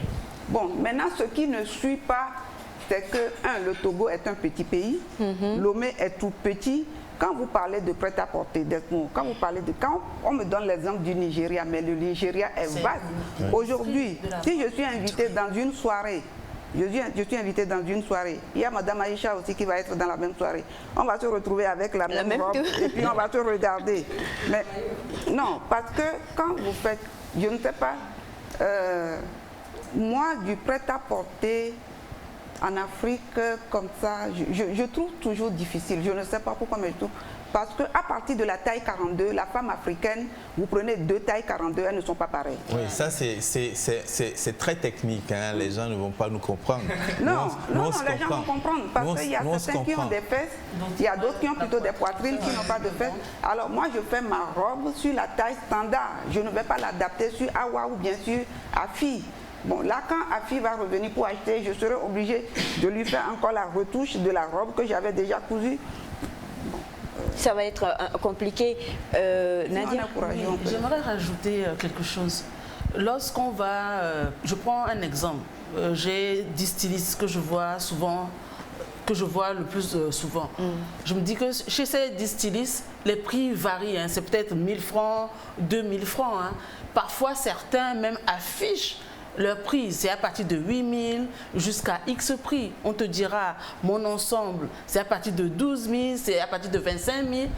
Je pense quand même il y a, chez certains stylistes, des prix sont affichés et c'est pratiquement les mêmes fourchettes qu'on trouve un peu ailleurs aussi. Voilà. Et comme toujours, vous avez beaucoup de messages. On va rapidement en lire quelques-uns avant de revenir à toi, Félix. Bonjour, s'il vous plaît, quand on parle de mode, il faut mettre M. Desmo et Mme Yannick de côté. Ces deux-là... Laissez-moi finir le message. Je dis que ces deux-là, Papaonier, c'est comme ça qu'on dit Papaonier, c'est ça? Oui, ce sont des grands. Ce sont des grands. C'est moi, je suis petite. Non, raison de plus pour les avoir, pour partager leur expérience. Laisse-moi finir. Donc, leur prix, Aïcha, tu ne dois pas discuter. S'ils te donnent 1 million, paye seulement. Il n'y a pas de souci. Bonjour à vous tous. Et moi, je pense que concernant ce thème, on ne pourra pas en finir. La mode togolaise a vraiment beaucoup de problèmes. Et il va falloir que vous organisiez beaucoup plus souvent ce genre d'émissions et de thèmes afin de pouvoir faire sortir les difficultés. Il faut d'abord des accompagnements également qui devraient pouvoir venir au niveau de la mode et qui ne sont pas. Du coup, je pense que, parlant du monsieur qui disait syndicat, il faut juste que les grands acteurs comme ceux qui sont sur le plateau prennent le temps de s'asseoir et de réfléchir sur comment élever plus haut la mode togolaise. Bonjour à vous. Je vous écris depuis le Gabon, j'aime beaucoup l'émission et le thème et je suis absolument d'accord qu'il faudrait penser désormais à créer du prêt-à-porter. Mais est-ce que le problème de prêt-à-porter, ce n'est pas justement le problème de plagiat? Alors, je vais reprendre à cet auditeur. Je disais tout à l'heure que le prêt-à-porter du couturier est différent du prêt-à-porter industriel. Moi, par exemple, quand vous venez dans mon showroom, je ne fais que des pièces uniques. Que des pièces uniques. Et c'est du prêt-à-porter. Ok, je peux par exemple créer la robe de Nadia, là, je fais 2 pièces seulement. Quand tu fais du 42, tu fais du 38, tu viens, tu trouves que c'est pour toi, tu prends et puis c'est fini. Ouais. On n'en revient plus. Donc à partir de ce moment, si les jeunes rentrent dans le prêt-à-porter, il faut s'imposer. Vous savez ce qu'on appelle la chinoiserie, ça nous envahit ici et ça fait que quand tu n'as rien à porter ou tu veux aller donner un peu de sous au couturier, tu vas, oh, je vais aller acheter à côté. Parce qu'eux, ils s'implantent, ils nous envahissent. Maintenant, si nous aussi, nous commençons par créer des petits prêt-à-porter que nous appelons des showrooms, les gens vont venir vers nous, forcément. Ouais. Ils ne vont plus vouloir aller acheter de la chinoiserie. Oui. Ouais, mais tout ça, tout ce qu'on dit est vrai. Mais le fond du problème, déjà le fait qu'on n'ait pas de soutien dans la mode, ça c'est un problème. Le deuxième problème, c'est que, vous m'excusez, mais la mode togolaise ne commence pas à devenir du n'importe quoi. Ça commence pas à devenir, là j'ai mal au cœur, ça commence pas à devenir du n'importe quoi. On se lève le matin, on rêve le soir, on se lève le matin, on devient styliste. Mais c'est pas possible. Mais c'est pas possible. Comment ça? J'ai pas compris, s'il vous plaît. On se comprend. Oui. Il faudrait que les oui, plus qu'on... Non, mais il y a des gens... Ceux-là que j'appelle moi personnellement les virus. Les virus, non? Ouais. Bon. Wow. On se laisse, il n'y a pas de formation, il n'y a rien. On monte sur un podium, on vient avec du n'importe quoi. Et malheureusement, et puis chacun se lève, vous m'excusez, mais il y a plein de choses. Chacun se lève et puis on dit on forme. On forme qui? On forme en quoi? Les gens n'ont pas de programme, on dit on forme. Mais, et puis malheureusement, quand moi je viens chez toi Aïcha, pour que tu me formes, c'est parce que j'ai confiance en toi. Alors ce que tu vas me donner, c'est ça que je vais véhiculer. Et c'est ça que je vais transmettre. Mais si ma formation est bancale, comment voulez-vous que je forme des gens bien? Et c'est pour ça aussi qu'il faut que l'État nous aide pour multiplier des ateliers de renforcement de capacité. Parce qu'il y a beaucoup d'ateliers qui forment des jeunes filles, des jeunes garçons. Mais quand vous voyez, ah là, je vous en prie, quand vous voyez le... Non, c'est vrai, parce que moi je suis devant ce problème. Quand vous voyez le niveau des gens qui forment, vous vous dites, oula, qu'est-ce qu'ils donnent aux enfants? Quand vous avez la possibilité de rencontrer un petit groupe à qui vous devez donner votre savoir, et quand vous voyez l'engouement qu'ils ont pour recevoir le peu que vous voulez leur donner, mais on se dit, mais et c'est des gens qui forment, mais ils forment comment? Quand ce problème, tant que ce problème ne sera pas réglé, on va toujours avoir des difficultés. Parce qu'on ne peut pas gagner correctement sa vie quand on ne travaille pas bien. Dans tous les métiers, c'est pareil. Pourquoi on veut que ça soit différent en mode? Si on veut bien gagner notre vie, travaillons bien. Et puis on va gagner notre vie. Donc on revient quand même à la question de tout à l'heure, parce que ça continue de pleuvoir. Il va falloir qu'on fasse quand même un accro sur cette question-là, puisque vous l'aviez posée la fois dernière. On avait dit qu'on reviendrait pour y répondre. Et Nadia balayait ça, mais on est obligé d'y revenir. Le défaut de formation serait-il l'une des raisons pour lesquelles aujourd'hui les créations qu'on retrouve sur l'été et que malheureusement nous portons aussi dans nos vies courantes sont, comment je vais le dire, moi je vais parler un français un peu voilà, soutenu, sont un peu osés ou un peu... Voilà, les gens disent que nous nous habillons de manière de plus en plus dépravée. Est-ce vrai? Est-ce faux? Est-ce que c'est dû au défaut de formation ou alors c'est vraiment parce que nous avançons avec le monde? Là, quand vous parlez de formation, vous parlez de deux formes de formation. Parce que la première formation, c'est la formation du métier. La deuxième formation, c'est le renouvellement de l'intelligence des gens, où je ne sais pas leur dire, parce que je pense que la question, ça revient à comment s'habiller. Ça, c'est une autre de nos formation. jours. Est-ce que quand vous, oui, est-ce que quand vous formez, est-ce que quand vous formez, comme vous l'avez dit tout à l'heure, même les premières tenues que vous avez créées, même de dos, aujourd'hui quand vous les voyez, vous les reconnaissez. Est-ce que quand vous formez, quand vous transmettez, c'est un peu comme nous en journalisme, que ce soit en écrit ou, bon, ton père était dans le domaine, donc tu sais ce que c'est, quelque part, quand tu parles, il y a un petit quelque chose qui dit que, toi là, c'est monsieur à côté qui t'a eu. C'est monsieur à côté qui t'a eu, non?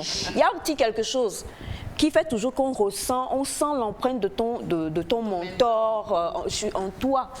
Et donc, les formations qui sont données, déjà, vous transmettez plus que juste la partie technique, vous transmettez, je me dis, un peu de votre âme quand même à ces jeunes que vous formez, pour que quand on voit, on reconnaît la touche, on sait que toi...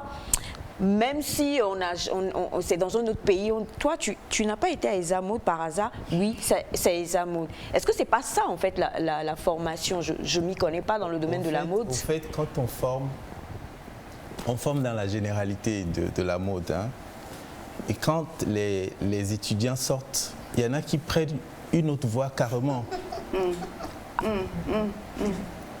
Mais qui se tape quand même d'être sorti des mains de Desmo. Par exemple, hein, je peux former 10 filles.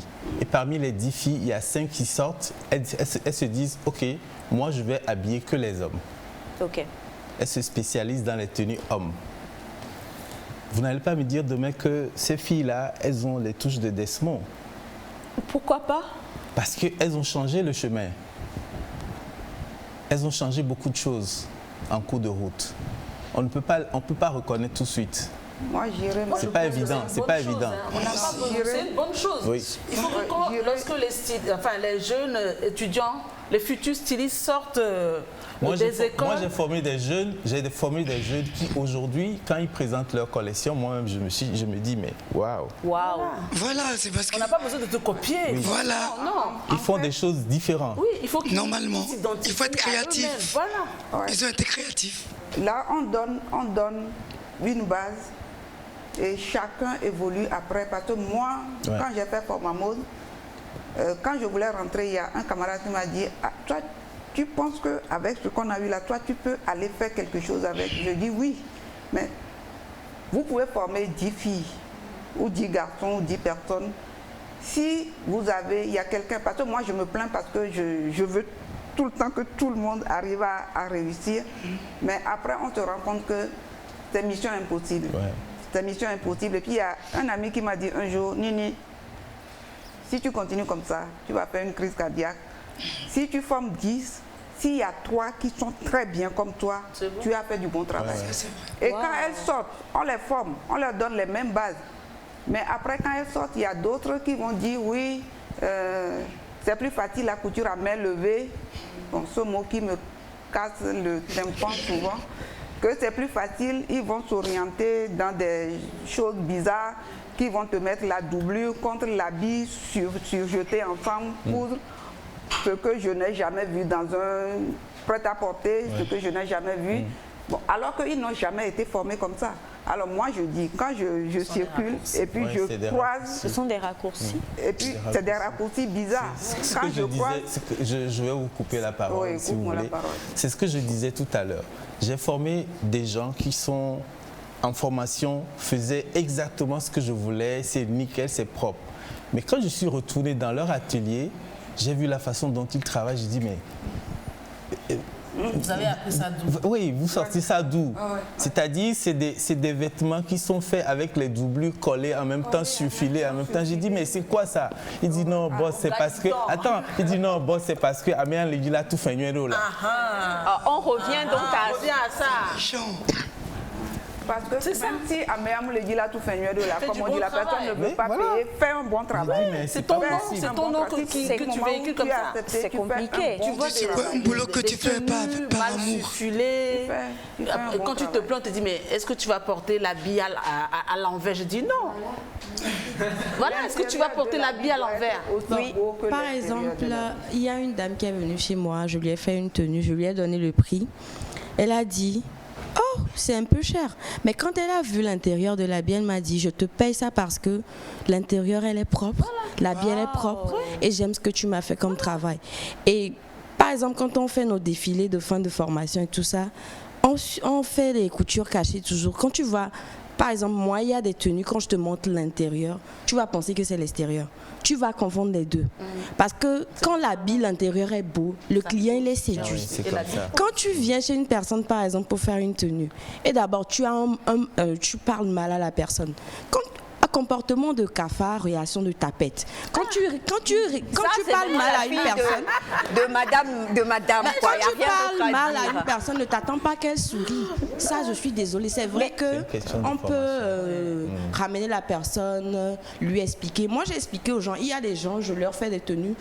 Je ne dois pas, l'argent que je prends, c'est pas ça, mais je fais avec les sentiments aussi parce que je me dis que la façon dont la personne m'a approché, ça me touche, j'ai envie de te faire plaisir.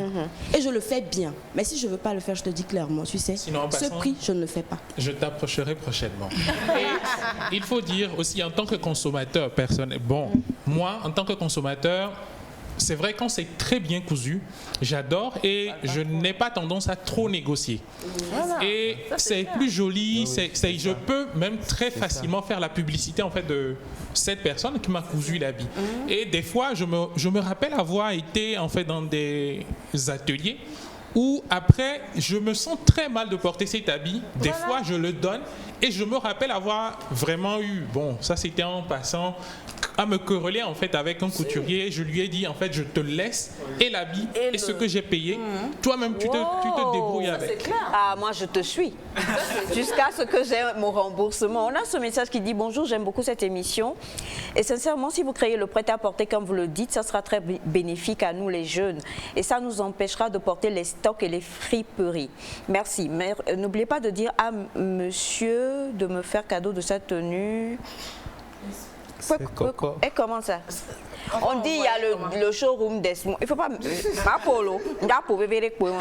Et on a ce message, bonjour à vous tous. Alors moi, nous n'avons pas ce genre de problème au Mali. Parce que pour nous ici, la mode, en fait, n'est pas aussi calculée que chez vous au Togo. Et comme dans les pays, ça c'est un gros débat.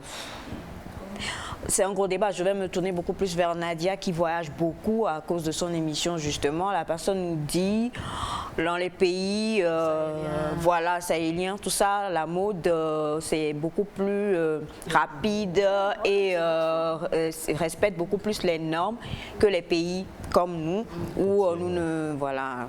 On va pas parler de religion ici, mais que voilà et qui fait que c'est parce que vous avez ce genre de modèle que vous avez des problèmes dans la mode. Non, même dans les pays sahéliens, le cas du Mali par exemple, moi j'ai été à Bamako, c'est comme si on était aussi à Lomé, on ne sent même pas le poids de la religion. Les filles s'habillent aussi mal que ce que nous trouvons à Lomé, au Bénin ou bien à Abidjan. Ce sont les jeunes, c'est la mode. Et puis, on va aller sur un second aspect des problèmes. Du côté de l'habillement, on se dit que ce que véhiculent les podiums, les jeunes s'en inspirent. Quelque part, les gens n'auront pas trop tort. C'est ce que les stylistes mettent sur les podiums qui font aussi que... nous disons que c'est ça qu'il faut porter. Voilà, voilà. La dernière fois, on en parlait. Donc, moi, je veux que vous le reconnaissiez. Vous n'avez pas envie de le dire, mais donc, quelque part, la faute, on incombe au créateur. Mais si... Non, pas forcément. Diane, s'il te plaît, je sais qu'aujourd'hui, tu es en Timothée. Oui, mais oui ou non? Aïcha. Viens nous faire un petit défi. Non, non, n'ayons pas la bouche. Non, on est là pour se dire les vérités. Mais Aïcha, 2 secondes. Tu sais que le défilé aussi, c'est dans la rue. Hein. La mode, c'est aussi dans la rue. Mais est-ce que ça ne quitte pas le thé pour aller... Voilà, merci Félix. Ça quitte le podium. Nos stars à l'international. On prend Rihanna, on prend Beyoncé, on les prend et les filles se... Je suis contente que tu en parles parce qu'il y a ce message qui dit bonjour à vous tous. Je voudrais savoir parmi nos acteurs qui sont sur le plateau, combien de nos artistes stars de la chanson viennent s'habiller chez eux. Bon, maintenant ça va, hein. Parce que nous nous inspirons. Diane, non, mais tu nous fais le défilé. Je sais pourquoi, s'il te plaît. Il y a une semaine, il y a Barabas qui est venu acheter mes tenues. Donc ça veut dire que voilà. Ça va. Depuis peut-être 5 ans. 5 ans maintenant. 5 ans, disons 5 ans. Mais reconnaissons, soyons honnêtes pour dire que quand même, si aujourd'hui on retrouve des jeunes habillés un peu, je ne sais pas comment dire, on n'a pas de sous-bassement pour pouvoir dire ou tenser cette personne et lui dire tu n'as pas le droit, vu que ce que sur le thé ou en tout cas ce que nous voyons, c'est ce que vous nous proposez. Mais il faut savoir faire la part des choses. Est-ce qu'on peut faire la part des choses? On a parlé de digitalisation tout à l'heure avec Naïda. On ne peut pas défiler peut-être avec un maillot de bain et que bêtement la population sorte pratiquement nue dans la rue. Non. Non, mais là, ce sont des victimes de la mode. Moi, par exemple, je peux dire quoi? Depuis un temps, nos artistes togolais, ils ont commencé par s'habiller africain. Pourquoi? Parce que maintenant, les stylistes, les designers, ils essaient d'exploiter le pagne africain pour en faire des trucs modernes. Tu vois, maintenant, il y a des trucs hip-hop en pagne que les artistes portent. Barabas, je l'ai vu souvent dans les tenues comme ça, sans manches, tu vois, un peu hip-hop à la basket, tu vois. C'est le pagne, ce sont les batiks, c'est le bongolan, voilà. C'est ce genre de pagne qu'ils exploitent. Ouais, depuis ce temps, je pense que les artistes ont commencé par s'habiller africain. Parce que le hip-hop, c'est quand même hip-hop, quoi. Voilà. Il faut recadrer un peu le sujet. Pourquoi je dis ça? Il y a des défilés qui sont des défilés du prêt-à-porter. Et quand vous allez sur ces défilés-là, vous avez votre part. Vous avez tout ce que vous voulez pour vous habiller décemment. Est-ce que nous comprenons ça? Bon, disons qu'il y a un événement mode, et puis moi je paye et je viens. Tout ce qui passe, moi je regarde. À quel moment est-ce que je comprends le défilé prêt-à-porter et le défilé créateur? Voilà, ça c'est une question d'organisation qui, je pense que bientôt va commencer ici. En Europe, par exemple, c'est ce qui se fait. Il y a plusieurs saisons. Oui, tout à fait. Il y a plusieurs types de Fashion Week. Ici, en Afrique, on n'en a pas beaucoup de saisons. Peut-être 2 saisons pluvieuses, saisons sèches. Et on essaie de faire comme ce qui se fait en Occident. On se calque sur ce qui se fait là-bas. Je pense que c'est ce qui amène à ce problème-là. Et on se retrouve sur des défilés sans trop savoir ce qui se passe. Même s'il y a des tableaux, il y a des tableaux sur des défilés. Il y a des tableaux. Si on prend les Fashion Week par exemple, on va aller tout droit sur le gros problème aussi que notre grand sœur a soulevé tout à l'heure, la vulgarisation de la mode. Vulgarisation, si c'était positif, on n'allait pas trop se plaindre. Ça n'allait pas devenir un problème. Mais là, il y a tellement d'événements et ceux qui sont parfois à la tête promoteur de ces événements-là ne maîtrisent pas totalement les codes de tout ce qui est Fashion Week, de tout ce qui est code qu'il faut savoir avant de mettre sa tête dans ce genre de trucs. Et on va assister à ce genre d'événements et on est déçu du début jusqu'à la fin parce que c'est, je dirais que c'est une bouillabaisse. Oui. C'est du n'importe quoi. En partant des créations, et on continue avec les mannequins. On te demande, mais est-ce que ça c'est un mannequin? Moi, je n'ai aucun problème avec les mannequins un peu en rondeur. Oui, mais tu vois, c'est un mannequin, le visage, ça ne répond pas, la forme ne répond pas. Du coup, le modèle, le modèle, la créativité ne ressort pas. Et c'est du n'importe quoi. Ou bien un styliste qui quitte la France, paye un billet pour venir ici au Togo pour dire que je présente une collection sur un thé. Après on se demande, mais lui là, il a quitté la France, il a payé son billet pour mettre ce truc-là dans sa valise. Tu attends, première tenue, deuxième tenue, troisième tenue. Sur 5 tenues, sur 6 tenues, c'est du n'importe quoi. C'est des trucs que tu ne peux même pas oser porter dans la rue. Donc, le problème est récurrent. D'accord. Alors, il nous reste 2 minutes. On va clôturer avec Madame Nini, mais avant, rapidement, Kadi, Sherifa, oui. Bon, par rapport au fait que vous parlez de dépravation de mœurs et tout ça, je crois que tout est question de bon sens avec. C'est pas parce qu'un styliste a fait un modèle sur un thé. Par exemple, chez nous à l'école, quand on fait les défilés, il y a un temps où on passe les créativités. Quelqu'un ne va pas me dire qu'il va porter une créativité pour sortir. Par exemple, moi j'ai fait l'aigle quand c'était mon tour. Quelqu'un ne va pas porter ça pour sortir. On va dire que tu es fou. Donc tu sais que ça je dois le porter ou ça je ne dois pas le porter. Donc si quelqu'un va porter un truc court, ça c'est pas une question. Oui, c'est pour ça que je dis que c'est une question de bon sens. Tout le monde ne le sait pas quand même. C'est ce que j'appelle la victime de la mode. Parce que nous, il y a tout pour m'adouer. C'est une question de bon sens. Oui. Comme elle dit, déjà, moi j'avais dit la dernière fois que quand on parle de dépravation par rapport au défilé de mode, c'est la faute des promoteurs. Ça, je le dis et je le confirme. Quelque part, tout le monde n'a pas le bon sens en question. Quand vous invitez, vous faites un défilé, vous invitez des gens qui font des tenues, entre guillemets, je vais dire, conventionnelles. Vous invitez quelqu'un qui fait normalement des sous-vêtements. Vous invitez quelqu'un qui fait je ne sais pas quoi. Et que tout ça là soit ensemble. Il y a certains, quand on dit c'est défilé cabine où on présente des sous-vêtements, il y a des gens qui vont payer pour aller voir. Il y a d'autres qui n'auraient pas souhaité aller voir des tenues de sous-vêtements. Donc il faut scinder les choses. En Europe, tout est bien scindé. Alors, on veut faire comme les Européens, on invite les gens, on fait du n'importe quoi, après on écoute les créateurs. Pas quand. Il nous reste 30 secondes malheureusement. Hein. Malgré qu'on a débuté tôt, c'est toujours le même problème qui est là, mais ça a été un vrai plaisir. Merci infiniment à vous tous, Monsieur Desmo Design, merci à toi Nadia, merci à Madame Nini Niko, merci à Diane Bojona et merci à vous tous également. Fadel Djibrine était donc à la réalisation. Merci à toute l'équipe. On se retrouve demain. De gros bisous. Passez une très belle journée. Bye bye.